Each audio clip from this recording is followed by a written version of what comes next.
freaking first cut. Golly. Welcome to the First Cut Podcast. I'm Rick Gehman, and this is your DFS preview for this week's Houston Open. And joining me to break it all down, Nejad is here. Sia, welcome. Gentlemen, happy Daylight Savings Week. Ugh. Big day, big week. How long does this go for? Like 3 or 4 months? I think it's 6 months, right? 6 months? I don't know what the rules are. Greg? I feel like it's until Do you know the spring. rules? It's going to be a long winter. It's a. I don't know the exact. I don't know exactly when, but it's March. I want to say it's like March 21st. Top of my head. March 14th.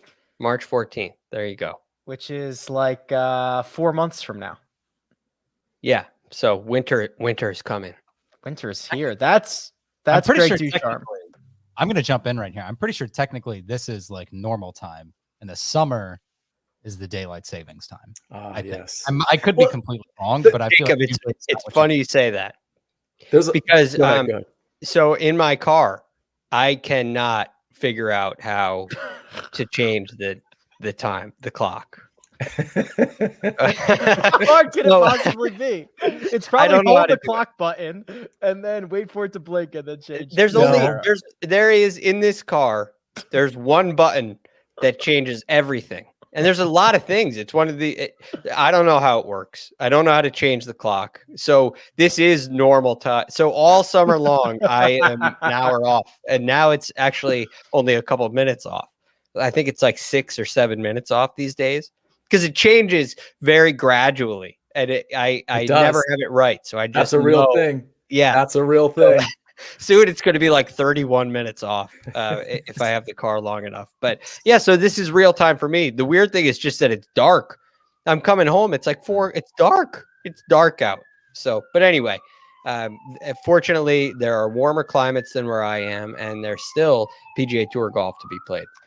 There is this week in Houston, Texas, at Memorial Park Golf Course. Which, by the way, I love a good muni. Let's get some more munis out there, baby. Let's go. Public golf. You can go play this place for like $55 a round. And it's not that easy. Winning score last year was 13 under. There's some cool things about munis. One, they can at times have a lot of property. And in the design, you just have to change tees, which is really cool. And you can make it playable. There are some ways to make it playable for your everyday player and at the same time make it really challenging. So I've played some really good ones, and this looks like it would be one of them if I ever got a chance to play.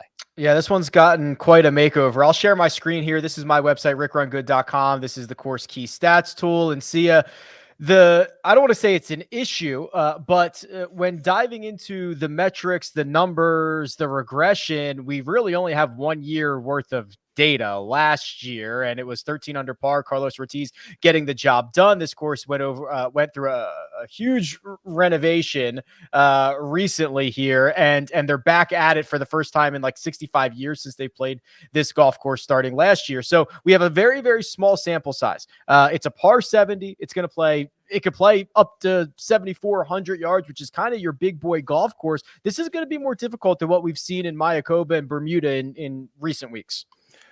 Totally agree. I don't think, and I know you weren't implying this, I don't think the shorter hitters are out of it necessarily, but it's definitely a big boy course. It's definitely, for me, I think the long iron play, like when you look at the distance of the par 4s, the par 5s, but particularly the par 4s and the par 3s, I think long iron play is definitely, really at play here. And those that excel in those departments are going to be really well suited for this course.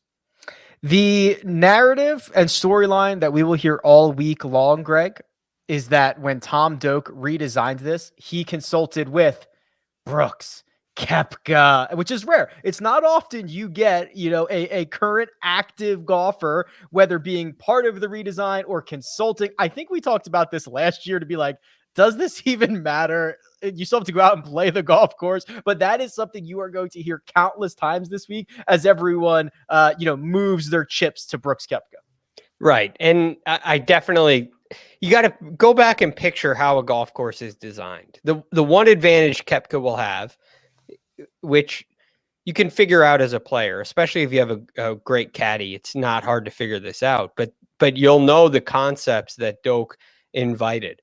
But this isn't design a course on the Golf Club 2019 here, right? You're not, it's Which not like very good at, which for the people who are listening at home, Greg is very good at. So he Yeah. knows what he's talking about here. It's a secret hobby of mine.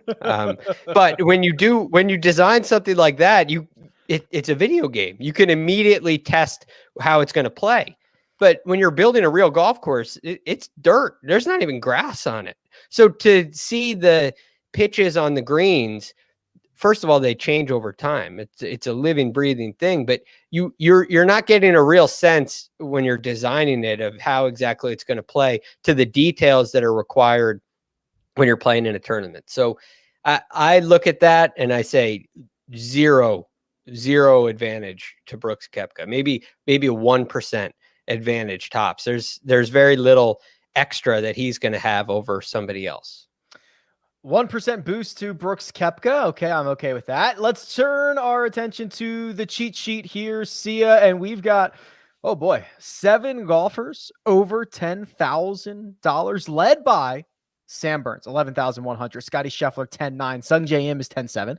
Tony Finau is 10,600. A rejuvenated Matthew Wolff is 10,400. And we round out this tier with Cameron Smith at 10,200 and Terrell Hatton at $10,000. Even when you start assessing the top of the board, the most expensive golfers on the slate, what do you find? Well, I like a lot of these guys, which is unusual for me. But obviously when you look at the 6K range here, it's really going to be hard to like stack a couple of 10K guys and make your lineups work. So for me, I probably have to narrow it down to like maybe 2, maybe 3 that I'm going to play across a lot of tournaments. I love Cam Smith, so I'll just start towards the bottom.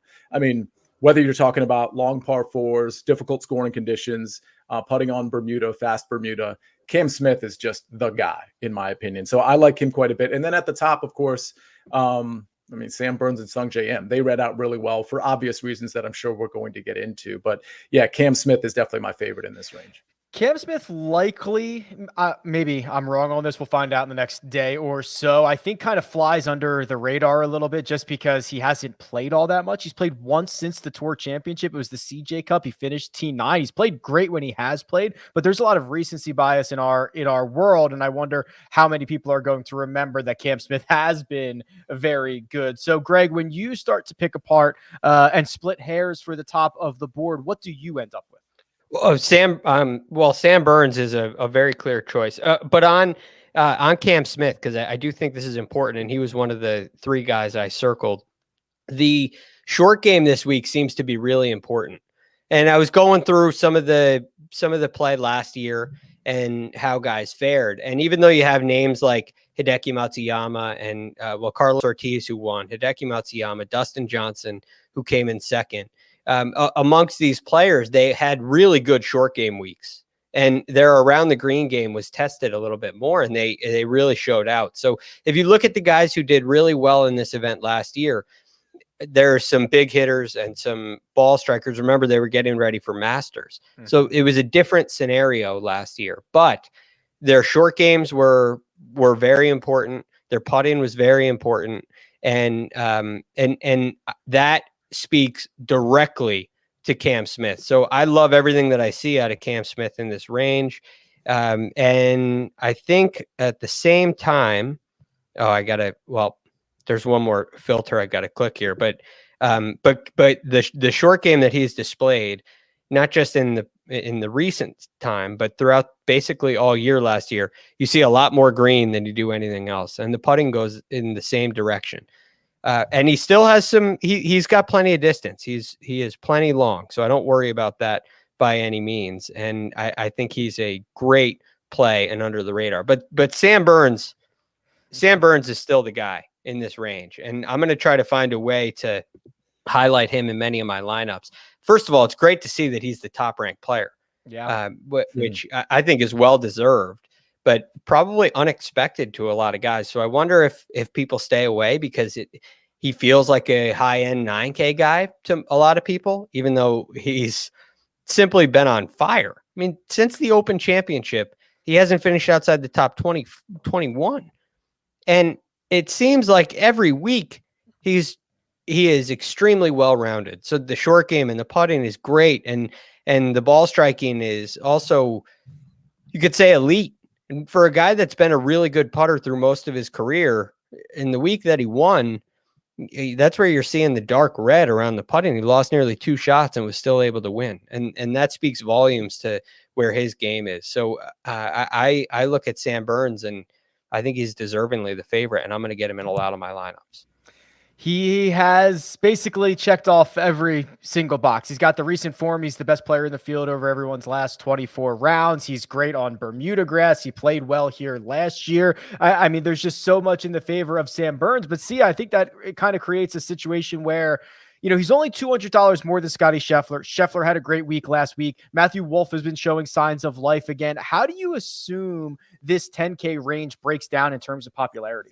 That's a really good question. I think it's going to be really top heavy from a popularity standpoint. I could see it being kind of Sam Burns, Sung J M, Scotty Scheffler, and then Matt Wolff probably right behind that. Or I would say maybe Matthew Wolff and Cameron Smith, like kind of together right behind those guys. But I think, you know, Burns' price is really high. And the way you're constructing lineups, to Greg's point, it's really hard to justify that, not because of the price, but because of the lineup construction that comes with the price. So, but I still think people will be latching on to him. I think people really like to play Scheffler. They see him as a scorer, a birdie maker, and he's obviously coming off a pretty good week. So I think those top 3 are probably going to be the most popular in this range.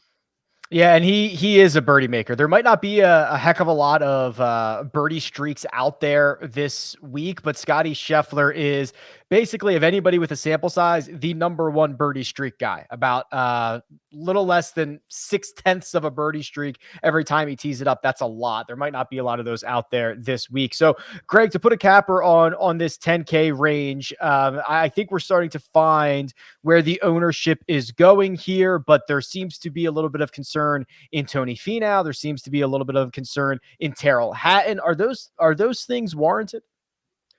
Yeah, I do. I do think so. I mean, I want to jump on the Tony Finau wagon. I feel like it sounds like he should be really good, but whatever he found at the Northern Trust on the greens seems to have dissipated kind of quickly. And in his last 2 measured strokes gained rounds, he's lost over 3.5 shots in both of them. And I don't like that regression this week. I do think putting is going to be fairly important. And from what we saw last year and just the 1 year we've been here at Memorial Park, putting has been rather important. And so that is concerning to me. And then going with that, the results haven't been great. The BMW tied 15th there was nice after a win, but remember, only a 70-person field. Tied 11th at the Tour Championship. That's the middle of the pack.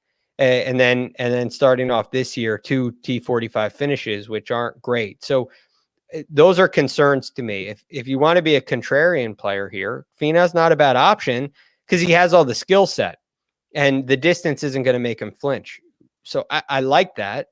He's a good short game player through his career, but the putting would be my #1 concern right now. And that middle of the pack finish at the Tour Championship, T11, I think he started 3rd or 2nd that week. So it was actually it was seemingly much worse than that. Right. Yeah. He was 8 under right behind. That's a great point. Right behind Patrick Cantlay. That's right. The $9,000 range. This is a fascinating range. And I don't know. I love Sam Burns, and I love Sung J M. And I don't know if I can avoid the entire $10,000 range. And I usually don't. But man, I am in full enticement mode right now with this 9K range. Yeah, you're not going to get any argument from me, obviously, when it comes to just rostering non-K guys and going down from there. There's so much to like here. I'll give a couple guys that I really like that I think the industry at large is really going to like. Then I'll give one play that I think is slightly contrarian. Okay, so first of all, Taylor Gooch and Aaron Wise. I mean, what more can you say? We've talked about Aaron Wise over the last few weeks. We kind of know the argument there. He was 11th here last year.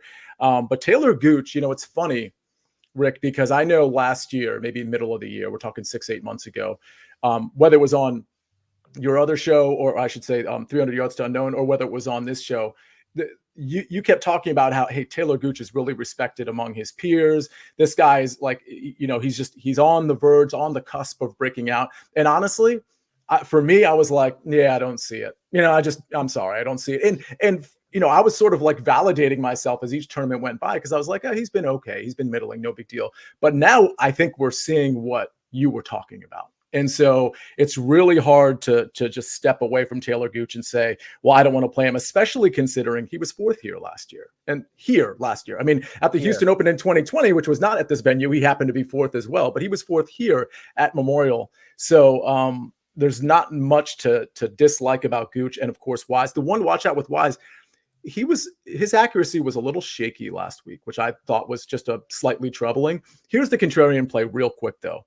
And I think it'll be contrarian. Adam Scott at 9,600. Talk about a great pivot off a very popular Taylor Gooch or Aaron Wise. I think Scott has maybe refound his form. At the CJ Cup, he finished tied for fifth. Prior to that, tied for 35th. Cup before that, tied for second, tied for 36, 46. He's tied for 13th before that. He's making cuts. Like, Adam Scott's form is starting to round out. And if you actually look at the stats, long par fives, long par threes, DK points, birdie or better. Like, this guy, other than off the tee, which has been a little shaky, we see it rebounding at the CJ Cup. I think this is a really smart play right here. He's making cuts and making putts, Sia, because that flat stick, look at this. I mean, he's just every single event, except for the miscut at the Northern Trust, where he was basically a zero. He's gaining multiple strokes with that putter dating back to the PGA Championship. The approach play has been solid for 6 measured events in a row. So it is hard to find anything to dislike about Adam Scott.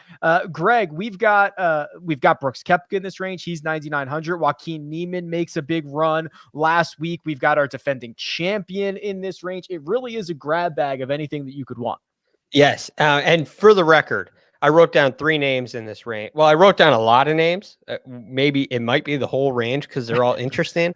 And when I looked further into it, I came out with 3 names, and it was Adam Scott, who's actually first on my list, Taylor Gooch, and Aaron Wise. So I'm right there with you, Sia, in this range in the breakdown. But a couple of other guys that are really interesting. One, Carlos Ortiz, because he's the winner last year. Are we really going to have it twice in a row? I don't think so. And I have some concerns with Ortiz beyond just the fact that he won last year, and they are with the putting. Which, look, he came in second last week. He WD'd at the Zozo, but the putting has been a little concerning before that. The short game has also been concerning. And if you go back to what he did at the Houston Open last year, it was lights out around. I mean, he gained 5.68 around the green last year and gained 6.11 on the greens. Yeah. So that's a recipe for success. And I mentioned how he's a really good ball striker, although he had a tough stretch in the middle of the season last year. He's a really good iron player, and I could see him contending, but it's hard to envision him having that kind of week on and around the greens again this year. So maybe I'm wrong, but for that reason, and because I like those other 3 players in Gooch, Wise, and Scott so much, I'm kind of staying away. But the biggest question mark, there are 2 question marks in this range for me. And they cap the range. Brooks Koepka and Patrick Reed. You start with Patrick Reed. You look at what he's done of late, and it's a lot of red in the upper left corner, which means the ball striking of recent form. But then in a non-strokes gain event, you have a T2. So he's starting to hit it a little better. Well, it didn't show up again at Mayakoba. So I'm a little worried about that, but I love the makeup of a Patrick Reed. Are we going to get that T2 finish again? Maybe, but it's a complete fly. It feels like a complete flyer, but it's a big question because of his talent and because of the fingerprint of his game. And then Brooks Koepka is another really big question mark for me. And I'm not too worried about the miscut last week. The big news of last week is all of a sudden he's a range rat. And to use his own words, he said, I hit balls all day. And I'm not sure what happened to Brooks Koepka or what changed, but if he's working on his game and he's taking this event seriously, where he did have a tied 5th, I believe, last year, all of a sudden, this could be a scary player, and it can flip quickly. If you look at what he's done in the past, he doesn't practice. And then when he gets ready for a major, he does practice, and he gets ready. It takes him 2 weeks. He'll play the week before, and the results may vary. Caution, warning, results may vary. And then in the major, he steps up big time, and it's a really good week. So he can get ready quickly. And I wonder if last week was the week to shake the wrist off, shake the rust off, excuse me. And all of a sudden you're going to see Brooks Koepka pop. We have seen him pop. We've seen him win in the fall before, like he won at the CJ Cup. And I'm just wondering, this is not because he's a consultant of the golf course, but I wonder if we're going to see Brooks Koepka show up at this tournament, a tougher venue, and contend for a victory here. A long, difficult par 70 where maybe being a little bit long helps. He's a great putter on Bermuda grass. Sia, how hard of a sell do I have to put on before you'd be interested in Brooks Koepka? Yeah, pretty hard sell, only because I like so many other guys in the 9K range. I get the upside, and in GPPs, if you're playing 5 GPPs, one of them should have Brooks Koepka in them, and if you really like him, maybe 3 of them have him. But I just, there's too many other guys that I think are in good form and have almost as good of upside as Brooks Koepka in terms of percentage of chance that they actually could win this thing, that I'm just going to live somewhere else in the 9K range. Okay, see, I want to ask you a question on that, Sia. I think it'll be fun. You have on Friday night, you have Aaron Wise and Brooks Koepka in tied third. Who are you going with from there? Aaron Wise and they're tied for third on Friday night. They're 3 shots back. Okay, I would go with Brooks Koepka at that point. And how about Adam Scott? Same scenario. Still Brooks Koepka. And then what about Taylor Gooch? Still Brooks Koepka. But that's such a big premise that we're working off. It's a huge premise. Well. It's a huge premise. And that's what I'm most afraid of when it comes to Brooks Koepka, frankly, right now. But it's an interesting game because if he does start well and he gets in the mix, you wish you had him on your team. That's a really good point, actually. It's a real challenge for me because I don't know what I'm going to get, and I wonder if something's changed in his mind. So it's going to be one of those Wednesday night things for me where I'm teetering on the brink. It'll actually happen tomorrow because I'll wonder for a best bet or for a one and done if Brooks Koepka. He's not in the mix for a one and done because it's not a major, but I don't know what we're going to get. And I think he could win. Of the players in the 9K range who played this event at Memorial Park last year, so there's only 1 year, Brooks finished 5th. Adam Scott finished 32nd. Taylor Gooch finished 4th. Aaron Wise finished 11th. And Carlos Ortiz won it. So that is one heck of a 1 year recent history from the 9K range. Impressive stuff. And I will probably be building lots of lineups that start in that range. We have to go down to the 8K. Fascinating plays in the 8K. There's one at the 6K range that we got to get to that I have to talk about. But first, we're going to take a quick break and hear a word from our partners. Every member of my family fights this fight. I can't change the way things are done here. Your influence within the prisons is unique. He does a lot of good. He will get you killed. Mayor of Kingstown, streaming November 14th on Paramount+. And we're back. This $8,000 range, it's small. It's very small. Russell Henley, Jason Kokrak, Mark Leishman, and Christian Bezuidenhout at the top. Then we flip to the middle with Maverick McNeely and Seamus Power. In the bottom of this range brings us Cameron Tregale, Shane Lowry, Lanto Griffin, and Max Homa. Sia Nejad. I think there's a couple of, I think there's one really interesting play. I think there's one sneaky play, and I think there's a lot of other things that I could be interested in depending on where you take me right now. Yeah, so I'll give you, again, this isn't on purpose, but there's 2 guys I like, and then there's another guy that I think will be maybe slightly contrarian. And Rick, that might be where you were going with the sneaky play, so we'll see. Actually, I'm thinking now that I look at it, you're thinking of somebody else, but let's get started. Mav McNeely, I do like. Mav and Seamus Power are the guys I probably like the most in that sort of mid to upper 8K range, but they're not my favorite in this range. I'm about to tell you who that is, but just real quick on Mav McNeely. He has been playing well. He's good off the tee, which we know is going to be important here. He's also good in difficult scoring conditions. He's just a guy I've been leaning on as of late, and it's largely paid off if you look at his recent form. 20th here in 2021, you can't really argue with that. As far as Seamus Power is concerned, I mean, he's been good. He hasn't been like, the upside might not be there yet. I mean, he hasn't really just like really cashed in, but he's been super consistent, and I see him doing really well on this track. There's no downside to me with Seamus Power in terms of the floor.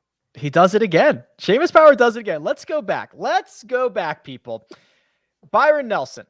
That was in May. 1, 2, 3, 4, 5, 6, 7, 8, 9, 10, 11, 12. He's played 12 events since the Byron Nelson. He has 3, 4, 5, 6, 7, 8 top 20s and a T21, which I won't even count. So 8 out of 12 top 20 for Seamus Power, mostly via the ball striking. We don't know about the last 2 weeks, but we can assume, because what I did see from him, he missed every single putt. So I'm going to assume it was via ball striking. Seamus Power continues to be exactly what we expect him to be. Okay, Greg, your crack at this range. I agree with Sia. McNeely's been super solid, probably more solid than people realize. Seamus has been great. Where are you going here? My top play, and there are some really interesting options. I think Russell Henley is interesting. Mark Leishman and Christian Bezuidenhout are interesting. McNeely and Power, they're all viable options. The guy that really has my interest in this range is Shane Lowry. Yeah, that was, for the record, that was my sneaky guy, contrarian guy. Look at this. Greg, We're on the same page. We're on the same page here today. So Shane Lowry is so interesting to me because I think he's really an underrated iron player and ball striker. And you start to look at some of these. I mean, it's since the Players, he has been dark green in the approach category every single week except for one. Now it happens to be a recent one, but does that mean that he's heading into a slump? I don't really think so. And then the short game is also something that's very positive to me. So I'm looking at Shane Lowry as a guy who is going to be sneaky, especially with some of those other players who have been playing so great of late. And I think the course fit is really strong. So and then he played here last year and it went quite well. He was tied 11th. So I like all of those elements for Shane Lowry. And the recent form is a little bit overrated in my opinion. I don't think it's a huge concern. I don't think in that tied 11th finish last year, it was anything out of the ordinary for him. You look at what he did. He lost 1.3 strokes putting, and that's a tied 11th finish. So I think he's maybe even putting better than that, if anything. So I'm really liking Shane Lowry, and he may be my number one in this range. Before the CJ Cup, where he lost a stroke and a half on approach, he had gained in like 12 consecutive measured events in that category, which is a really, really good sign and much improved on what we have seen from different versions of Shane Lowry over the years. Let me throw a couple names at you gentlemen here. One, let's start with Russell Henley. So what I've punched into the Holy Grail here, Sia, is par 70s over 7,250 yards. It was an arbitrary number that I came up with in my head, but I said, give me long par 70s. And if you start to look at the names that have had success on these courses, it starts to make sense. Matthew Wolff, 12 rounds. He's number one. Taylor Pendrith, only 4 rounds. That was the 2020 US Open. He's next.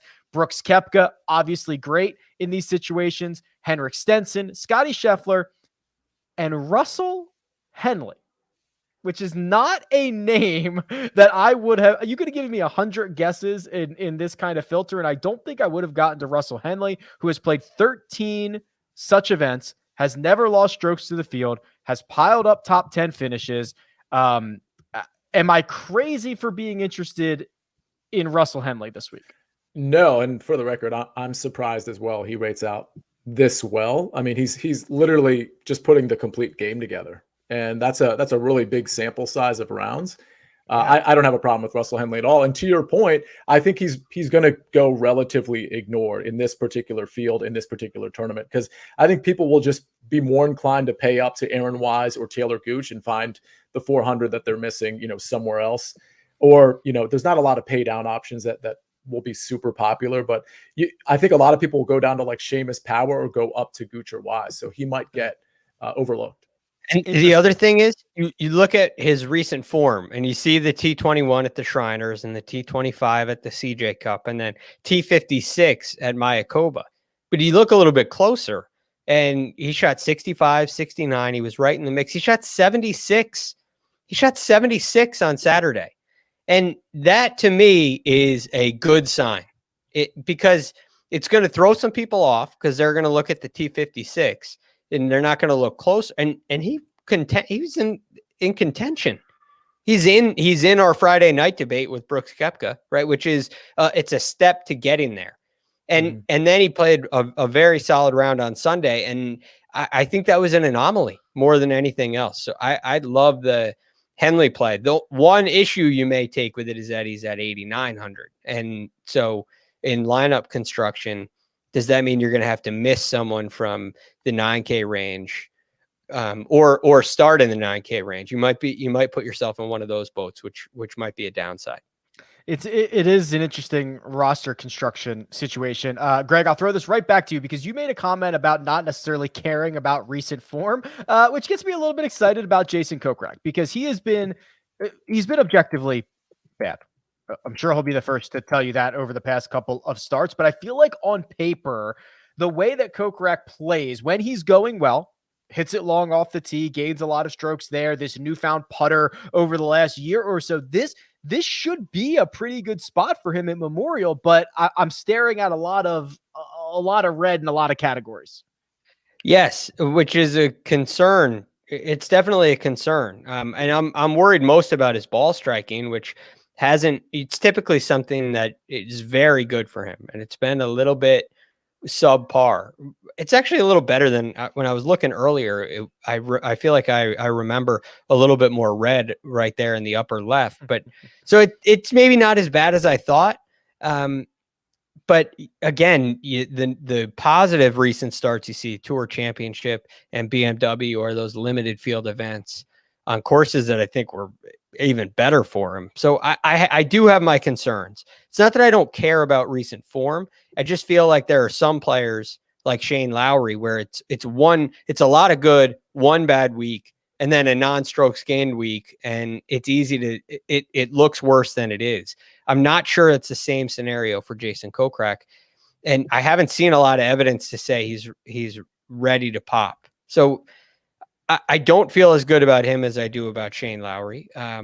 But there are a lot of good things fingerprint wise. That's for sure. I mean, it'd be probably a contrarian play, and you could find plenty of reasons to play him. Every golfer that we have talked about to this point, and every golfer in any of these pricing tiers, $8,000 and up, it actually goes down to $7,700, either did not play this event last year or made the cut. So it's not like you're looking at a lot of expensive guys that in the 1 year of history see miss the cut or anything like that. I mean, there's really just, I know it's a small sample size, but all of these guys who played well last year. You don't always see that. True. And honestly, like if a guy finished, 35th or something like that, I don't know that I'd pay too much attention to it, but I do pay if there were like top 10 or somewhere in the top 15. I mean, I think there's something to look at there. So it's interesting. I don't know. I'm curious. Is that something you're paying attention to? No, I literally, no, not really. Okay. I literally just I just noticed it because I was looking as I was scrolling down and I was like, oh my gosh, I finally found the first guy who missed the cut last year is Brandon Grace at 7,600. This might be normal. I just thought it stood out to me. I think there's a simple reason why. And again, I go back to this. The scenario last year was different, and we were leading to the Masters. So all these guys they're 8,000 and up for a reason. They're really good players, and they're playing for something. And it means a lot that they go and contend well. Their game really matters, and it matters for more than just, if I win in the fall, it improves my chances to make the Tour Championship in September. They're getting ready for a major championship.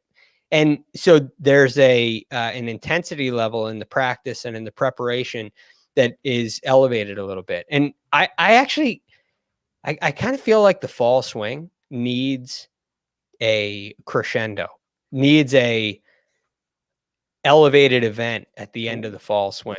And I think it would help all these events in the meantime. And I know you're competing against football, and I know that it's a long season, But if there was something at the end of the fall, it would really, I think it would really help events like this. And I get that obviously from the Masters last year, but maybe that's a topic for another day. That'll be an off-season topic conversation that we can have. Yeah. $7,000 range. Here we go. Massive $7,000 range. It starts with the likes of Mackenzie Hughes, EVR, HV3. Wow. EVR, HV3 back to back. Mito Pereira, Brandon Grace. Goes all the way down to, let's see, Joel Damon, Keith Mitchell, Lee Westwood, Martin Laird. So Sia, we finally enter the range where guys played this last year and missed the cut. We have a lot of names to sort through. Reach in and pick me out a couple of these. Yeah, so I'll start with Mito Pereira. I think he's really interesting coming off the miscut. I'm just super interested in what his ownership is going to be. I still like him here, in spite of just a bad tournament last week. I do think look at this. I mean, listen, if you're watching us on YouTube, it's just a bunch of green other than the putter. I still have plenty of faith in Mito at that price. So I'm good with that. What I did want to say though, I think a nice pivot off of, and I don't expect this guy to be chalky like he normally is in the 7K range, but I think Harold Varner III is actually a pretty good pivot here. He rates out really well. I mean, long par fours isn't great. Long par fives, it's not great, but everything else really measures out. Birdie or better, top 20, long par threes, approach game, tee to green. It's all pretty good relative to his price. So I think that's a really interesting pivot in the 7K range. And yeah, look at these approach numbers over the last, 6 tournaments. They're excellent. He's been good, relatively good off the tee. The putter can really spike, which of course that's what we're looking for. And his around the green game is good. I mean, he's pretty great at really kind of everything. So at 7,700, I think he's a really nice pivot. Outside of that, I don't love the 7K range too much until you get down to the lower 7K range. And that's where I pick off guys that I play quite a bit, like Henrik Norlander, for example. I think it could be a good time in a big GPP to take a shot at Ryan Palmer, who's starting to make cuts again. We don't have the strokes gain data on a lot of these cuts he's making, which almost makes it better in the sense of playing like him as a dart in a big GPP. So those are the two guys I like towards the bottom. If I had to locate one other 7K guy. That's actually pretty funny about Palmer though. Like the lack of data, it is interesting, right? So, okay. So what Sia is alluding to is a T44 at the Zozo Championship, a T27 at Mayakoba, starting to show signs of life again.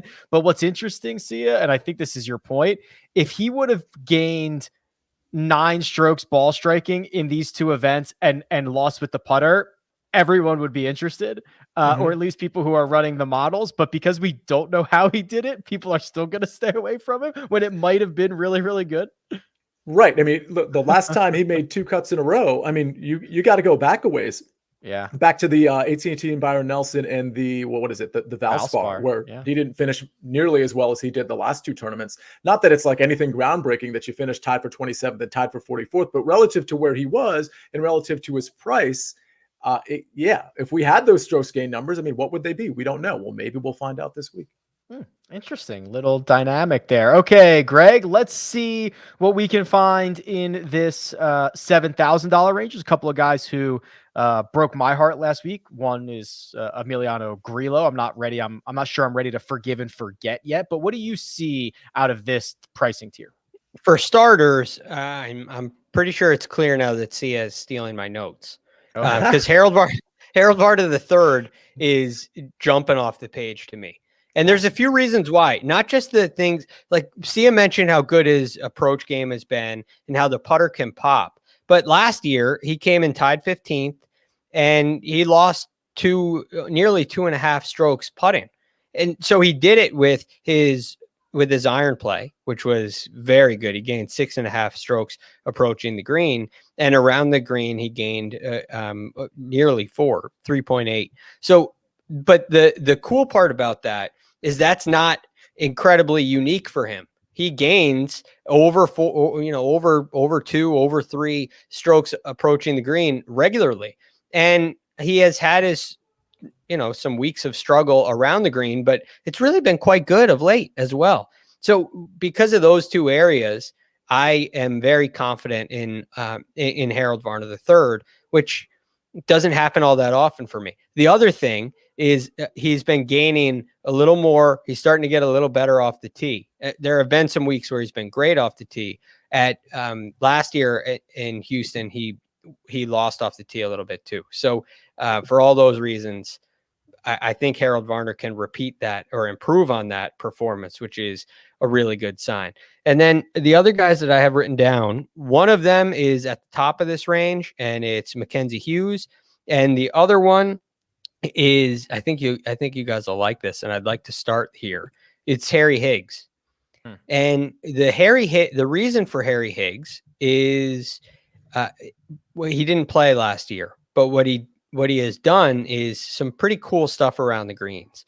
And I think that's going to be really important. So he's gained off the tee. Last two measured events, he's gained approaching the green, which has led to some nice finishes. But around the green, he's been very good for quite some time now. So I think all those things kind of work in his favor. And there could be a week where he puts it together sometime soon.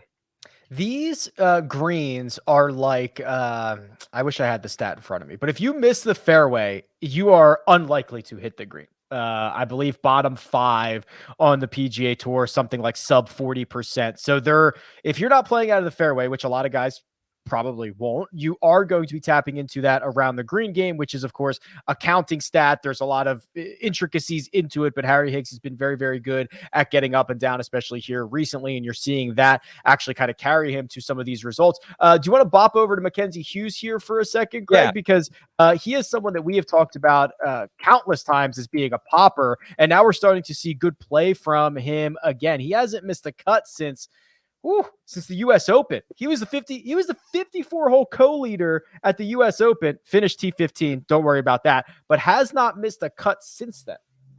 See, this is almost like this is the reason why he's a popper too. This is like the Christmas tree that Kyle Stanley's page on RickRunGood.com is. It's this backwards. Yeah. And everything that he gains is around the greens and on the greens. And what we normally see in that environment is very volatile finishes. With Mackenzie Hughes, it seems to be tougher venues where he steps up and performs quite well. I think back to the BMW Championship in the playoffs, not the most recent playoffs, the one before that. The Arnold Palmer Invitational, events like that, where he has a tendency of performing quite well. And so I really like that aspect of him. And I think when you look at the model and the stat Rick just gave about how many greens are going to be missed, especially if you miss the fairways. And again, you're going to miss fairways because it's long. So you're going to hit drivers. You're going to hit a lot of drivers because distance will be important as well. And so now you're going to miss fairways. Now you're going to miss greens. Now you got to lean on that around the green game, which falls right into the hands of our boy. And what happened last year? Well, he lost off the tee. He gained approaching the green. He gained around the green, and he gained 7 strokes putting. And that's what it's going to take. That's what it takes for him to finish in tied 7th. And I think he can do it again. And I don't think he's going to have to go make a ton of birdies in order to get there. So if this event plays out like it did last year, where you have a winning score in the mid-teens and a double-digit under par is a top 10 finish, then I really like Mackenzie Hughes. If it's a lot softer and it's a 20 under par winner and you got to get to 17 under for a top 10 or 15 under for a top 10, I like Mackenzie Hughes a lot less, but I do think it's going to play difficult. Okay, I like this. I like where we're headed here. Let's round this out with the $6,000 range. Gentlemen, there are 6 golfers at $6,900. Aaron Rai, Luke List, Russell Knox, Sahith Theegala, Stuart Sink, Tom Hoge. Goes all the way down. Let's see those min-price guys this week. Sean Stephanie, Sung-Yul No, Richie Warinsky, Paul Barjon. I'm going to have to talk about Paul Barjon. Martin Trainer, Kelly Craft, excuse me. Chase Koepka. See ya. The other Koepka brother here. I don't know what he's been up to, but he's the min price. I don't think we want to roster him this week. Oh, first of all, the Zach Johnson down there, that's not the Zach Johnson. That's a different Zach Johnson, correct? No, this is the Zach Johnson, I'm pretty sure. Really? Yeah. All right. For Are some you- reason, are I you thought there might interested? be two Zach Johnsons. I'm pretty sure he comes over. No, there are, but he comes over as Zach J. Johnson. I see. The other one does. Yeah, this is. Let me see. Yeah, that's Okay. him. T50 I mean, last year. I know he's not exactly a course fit, but what is Zach Johnson doing at 6,100? What, am I missing something? Y- well, Well, I mean, there's a 3-letter word next to his name that's happened 3 weeks in a row. 4 out of 5. Still, though, that's just seems a little weird to me. I think he'd at least be at like 6,800 or something. That just seems odd. It's probably going to be Speaking a of Hall of Famer. speaking of the 6K range and guys I might be willing to take a chance on. Let me ask you guys real quick. There's only like one or two guys I like in this range. So, but I want to ask you about this guy first. Have we just decided that Francesco Molinari isn't good at golf anymore? Because I believe he's 6,600, and I don't know. I might be willing to take a chance on Francesco. I don't know what I've decided. I think I'm leaning that way. He played well here last year, so T15 last year. Hasn't done all that much since. Bermuda is his best surface, though. I run myself in circles, Greg, trying to figure out what to do with Francesco Molinari. I think that really the good side of never playing Francesco Molinari is that as long as he doesn't win, you probably didn't get killed by it. So I've just been avoiding it for a while. I guess the big question is, last week we talked about, maybe it was 2 weeks ago, we talked about how you kind of had to be 6 for 6. Right. And that has you think this could be a 5 for 6 week? Could you do really Yes. well 5 out of 6? I do, because I think lineup construction, it's a lot harder this week. And if you're doing anything significant at the top in the 10K, 9K range, you're just going to have to dip down low. And I think that's going to be most of the roster constructions. So if you do that and you're going to take a chance, there's reason to take that chance. You're going on name recognition, talent, ability, performance last year, style of the golf course. All that does go in Francesco Molinari's favor, but it's risky. And if I'm taking a risk a little higher in the low 7s or something, and I need a safer 6, a guy who I feel really confident is going to make the cut, I'm not going to Molinari. Yeah. I'm honestly the only guy I really like here. There's a couple guys I have in mind that I don't really think I'm going to roster much. Kyle Stanley's one of them. Scott Piercy is another one of them. A classic first round leader play or showdown play, not necessarily 4 rounds worth, but yeah, 32nd last year here isn't bad for a guy that's 6,700. But the guy I like the most is Sahith Theegala. I mean, I don't think we've seen I don't think we've captured his upside yet. And honestly, by this time next year, Theegala could be like 8,600 for all we know. And I just think he's on an upward trajectory that we haven't seen yet. Yeah, we really don't know what he is. He's been exciting at times. He's been terrible at times. The raw talent is obviously there. It's a valid point. I'll throw out.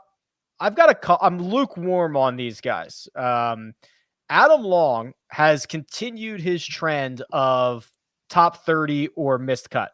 This goes back like 23 events. It's kind of unbelievable. He either misses the cut or finishes inside the top 30.